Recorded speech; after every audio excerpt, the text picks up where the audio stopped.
ओम शांति। आज बाबा की 30 जनवरी 2025 की साकार मुरली के महावाक्य हैं।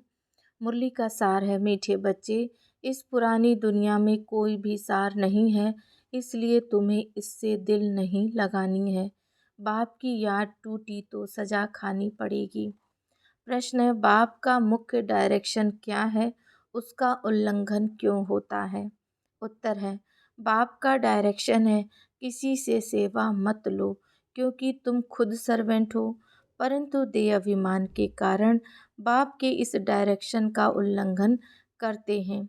बाबा कहते हैं, तुम यहाँ सुख लेंगे तो वहाँ सुख कम हो जाएगा। कई बच्चे कहते हैं, हम तो इंडिपेंडेंट रहेंगे, परंतु तुम सब बाप पर डिपेंड करते हो। गीत है, दिल का सहारा टूट ना जाए। ओम शांति। शिव भगवान उवाच अपने शालिग्रामों प्रति। शिव और शालिग्राम को तो सब मनुष्य जानते हैं, दोनों निराकार हैं। अब श्री कृष्ण भगवान उवाच कह नहीं सकते, भगवान एक ही होता है, तो शिव भगवान उवाच किसके प्रति? रूहानी बच्चों प्रति। बाबा ने समझाया है, बच्चों का अब कनेक्शन है ही बाप से, क्योंकि पतित पावन ज्ञान का सागर स्वर्ग का वर्षा देने वाला शिव बाबा ही ठहरा। याद भी उनको करना है। ब्रह्मा है उनका भाग्यशाली रथ, रथ द्वारा ही बाप वर्षा देते हैं। ब्रह्मा वर्षा देने वाला नहीं है, वह तो लेने वाला है। तो बच्चों को अपने को आत्मा समझ बाप को याद करना है। मिसला समझो रथ को कोई तकलीफ होती है, वह कारणे अकारणे बच्चों को मुरली नहीं मिलती है, तो बच्चों का सारा अटेंशन जाता है शिव बाबा की तरफ। वह तो कभी बीमार पड़ नहीं सकते।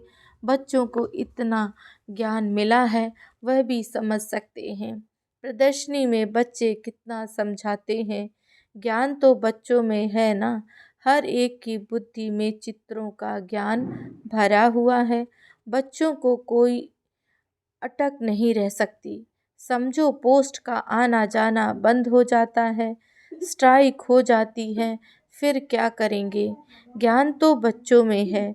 समझाना है सतयुग था, अब कलयुग पुरानी दुनिया है। गीत में भी कहते हैं, पुरानी दुनिया में कोई सार नहीं, इनसे दिल नहीं लगानी है, नहीं तो सजा मिल जाएगी। बाप की याद से सजाएं कटती जाएंगी, ऐसा ना हो बाप की याद टूट जाए, फिर सजा खानी पड़े और पुरानी दुनिया में चले जाएं। ऐसे तो ढेर हो गए हैं जिनको बाप याद भी नहीं है, पुरानी दुनिया से उनकी दिल लग गई। जमाना बहुत खराब है, कोई से दिल लगाई तो सजा बहुत मिलेगी। बच्चों को ज्ञान सुनना है, भक्ति मार्ग के गीत भी नहीं सुनने हैं। अभी तुम तो हो संगम पर, ज्ञान सागर बाप द्वारा तुमको संगम पर ही ज्ञान मिलता है। दुनिया में यह किसको पता नहीं कि ज्ञान सागर एक ही है। वह जब ज्ञान देते हैं तब मनुष्यों की सद्गति होती है। सद्गति दाता एक ही है, फिर उनकी मत पर चलना है। माया छोड़ती कोई को भी नहीं है, देह अभिमान के बाद ही कोई ना कोई भूल होती है। कोई सेमी कामवश हो जाते, कोई क्रोधवश। मनसा में तूफान बहुत आते हैं, प्यार करें ये करें, कोई के शरीर से दिल नहीं लगानी है। बाप कहते हैं, अपने को आत्मा समझो तो शरीर का भान ना रहे, नहीं तो बाप की आज्ञा का उल्लंघन हो जाता है। देह अहंकार से नुकसान बहुत होता है, इसलिए देह सहित सब कुछ भूल जाना है।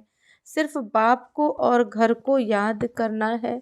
आत्माओं को बाप समझाते हैं, शरीर से काम करते मुझे याद करते विकर्म भस्म हो जाएंगे। रास्ता तो बहुत सहज है, यह भी समझते हैं। तुमसे भूलें होती रहती हैं, परंतु ऐसा न हो भूलों में फंसते ही जाओ। एक बारी भूल हुई फिर वह भूल नहीं करनी चाहिए। अपना कान पकड़ना चाहिए, फिर यह भूल नहीं होगी। पुरुषार्थ करना चाहिए। अगर घड़ी घड़ी भूल होती है तो समझना चाहिए हमारा बहुत नुकसान होगा। भूल करते करते दुर्गति को पाया है ना। कितनी बड़ी सीढ़ी उतर कर क्या बने। आगे तो यह ज्ञान नहीं था। अभी नंबरवार पुरुषार्थ अनुसार ज्ञान में सब प्रवीण हो गए हैं। जितना हो सके अंतर्मुखी भी रहना है। मुख से कुछ भी कहना नहीं है। जो ज्ञान में प्रवीण बच्चे हैं वह कभी पुरानी दुनिया से दिल नहीं लगाएंगे। उनकी बुद्धि में रहेगा हम तो रावण राज्य का विनाश करना चाहते हैं। यह शरीर भी पुराना रावण संप्रदाय का है, तो हम रावण संप्रदाय को क्यों याद करें। एक राम को याद करें। सच्चे पिता व्रता बने ना। बाप कहते हैं मुझे याद करते रहो तो तुम्हारे विकर्म विनाश हो जाएंगे। पिता व्रता अथवा भगवान व्रता बनना चाहिए। भगत भगवान को ही याद करते हैं। हे भगवान, आकर हमें सुख शांति का वर्षा दो। भक्ति मार्ग में तो कुर्बान जाते हैं, बलि चढ़ते हैं। यहाँ बलि चढ़ने की तो बात ही नहीं है। हम तो जीते जी मरते हैं, गोया बलि चढ़ते हैं। यह है जीते जी बाप का बनना, क्योंकि उनसे वर्षा लेना है, उनकी मत पर चलना है। जीते जी बलि चढ़ना, वारी जाना वास्तव में अभी की बात है। भक्ति मार्ग में वह फिर कितना जीव घात आदि करते हैं। यहाँ जीव घात की बात नहीं। बाप कहते अपने को आत्मा समझो, बाप से योग लगाओ, दे अभिमान में नहीं आओ। उठते बैठते बाप को याद करने का पुरुषार्थ करना है। 100% पास तो कोई हुआ नहीं, नीचे ऊपर होते रहते हैं। भूलें होती हैं, उस पर सावधानी नहीं मिलेगी तो भूलें छोड़ेंगे कैसे। माया किसको भी छोड़ती नहीं। कहते हैं बाबा हम माया से हार जाते हैं, पुरुषार्थ करते भी फिर पता नहीं क्या होता है। हमसे इतनी कड़ी भूलें पता नहीं कैसे होती जाती हैं। समझते भी हैं ब्राह्मण कुल में इससे हमारा नाम बदनाम होता है, फिर भी माया का ऐसा वार होता है जो समझ में नहीं आता। देह अभिमान में आने से जैसे कि बेसमझ बन जाते हैं। बेसमझी के काम होते हैं तो ग्लानि भी होती है और वर्षा भी कम हो जाता है। ऐसे बहुत भूलें करते हैं। माया ऐसा जोर से थप्पड़ लगा देती है जो खुद तो हार खाते ही हैं, फिर गुस्से में आकर किसको थप्पड़ व जूता आदि मारने लग पड़ते हैं, फिर पश्चाताप भी करते हैं। बाबा कहते हैं अब तो बहुत मेहनत करनी पड़े। अपना भी नुकसान किया तो दूसरे का भी नुकसान किया, कितना घाटा हो गया। राहु का ग्रहण बैठ गया। अब बाप कहते हैं दे दान तो छूटे ग्रहण। राहु का ग्रहण बैठता है तो फिर टाइम लेता है। सीढ़ी चढ़कर फिर उतरना मुश्किल होता है। मनुष्य को शराब की आदत पड़ती है, फिर वह छोड़ने में कितनी मुश्किलात होती है। सबसे बड़ी भूल है काला मुंह करना। घड़ी घड़ी शरीर याद आता है, फिर बच्चे आदि होते हैं तो उनकी ही याद बनी रहती है। वह फिर दूसरों को ज्ञान क्या देंगे, उनका कोई सुनेंगे भी नहीं। हम तो अभी सबको भूलने की कोशिश कर एक को याद करते हैं। इसमें संभाल बहुत करनी पड़ती है। माया बड़ी तीखी है। सारा दिन शिव बाबा को याद करने का ही ख्याल रहना चाहिए। अब नाटक पूरा होता है, हमको जाना है। यह शरीर भी खत्म हो जाना है। जितना बाप को याद करेंगे उतना देह अभिमान टूटता जाएगा और कोई भी याद नहीं होगी। कितनी बड़ी मंजिल है, सिवाय एक बाप के और सिवाय एक बाप के और कोई के साथ दिल नहीं लगानी है, नहीं तो जरूर वह सामने आएंगे, वैर जरूर लेंगे। बहुत ऊंची मंजिल है।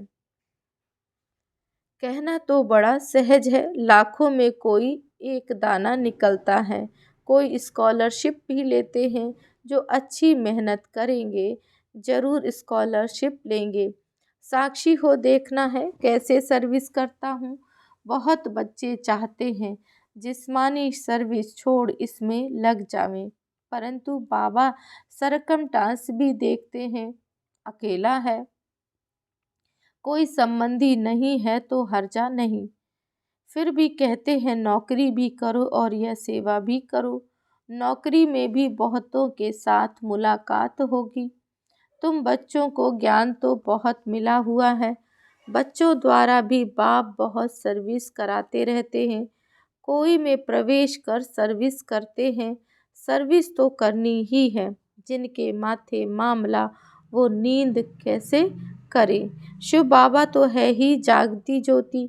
बाप कहते हैं मैं दिन रात सर्विस करता हूँ। थकता शरीर है फिर आत्मा भी क्या करे, शरीर काम नहीं देता।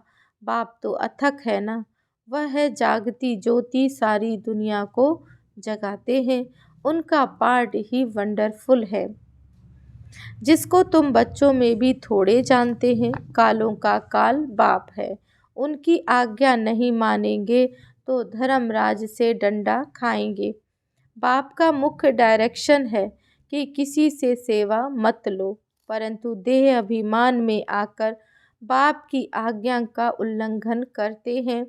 बाबा कहते हैं तुम खुद सर्वेंट हो, यहाँ सुख लेंगे तो वहाँ सुख कम हो जाएगा। आदत पड़ जाती है तो सर्वेंट बिगड़ रह नहीं सकते। कई कहते हैं हम तो इंडिपेंडेंट रहेंगे, परंतु बाबा कहते हैं डिपेंड रहना अच्छा है। तुम सब बाप पर डिपेंड करते हो, इंडिपेंडेंट बनने से गिर पड़ते हैं। तुम सब डिपेंड करते हो शिव बाबा पर, सारी दुनिया डिपेंड करती है। तब तो कहते हैं हे पतित पावन आओ, उनसे ही सुख शांति मिलती है, परंतु समझते नहीं। यह भक्ति मार्ग का समय भी पास करना ही है। जब रात पूरी होती है तब बाप आते हैं, एक सेकंड का भी फर्क नहीं पड़ सकता। बाप कहते हैं मैं इस ड्रामा को जानने वाला हूँ। ड्रामा के आदि मध्य अंत को और कोई भी नहीं जानते। सतयुग से लेकर यह ज्ञान प्रायः लोप है। अभी तुम रचयिता और रचना के आदि मध्य अंत को जानते हो, इसको ही ज्ञान कहा जाता है। बाकी सब है भक्ति। बाप को नॉलेज फुल कहते हैं, हमको वह नॉलेज मिल रही है। बच्चों को नशा भी अच्छा होना चाहिए, परंतु यह भी समझते हैं कि राजधानी स्थापन होती है। कोई तो प्रजा में भी साधारण नौकर चाकर बनते हैं। जरा भी ज्ञान समझ में नहीं आता। वंडर है ना, ज्ञान तो बड़ा सहज है। 84 जन्मों का चक्र अब पूरा हुआ, अब घर जाना है अपने घर। हम ड्रामा के मुख्य एक्टर्स हैं, सारे ड्रामा को जान गए हैं। सारे ड्रामा में हीरो हीरोइन एक्टर हम हैं। कितना सहज है, परंतु तकदीर में नहीं तो तदबीर भी क्या करें। पढ़ाई में ऐसा होता है, कोई नापास हो जाते हैं। कितना बड़ा स्कूल है, राजधानी स्थापन होनी है। अब जितना पढ़ेंगे बच्चे जान सकते हैं हम क्या पद पाएंगे। ढेर के ढेर हैं, सब वारिस तो नहीं बनेंगे। पवित्र बनना बड़ा मुश्किल है। बाप कितना सहज समझाते हैं। अब नाटक पूरा होता है। बाप की याद से ही सतो प्रधान दुनिया का मालिक बनना है।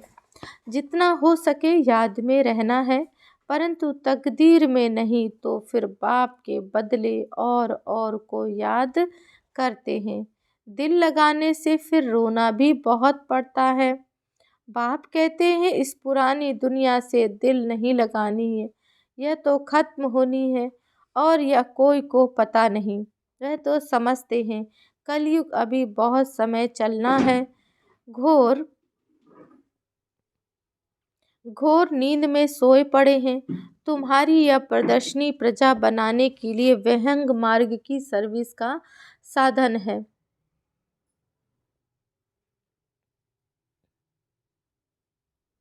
राजा रानी भी कोई निकल पड़ेगा। बहुत हैं जो सर्विस का अच्छा शौक रखते हैं।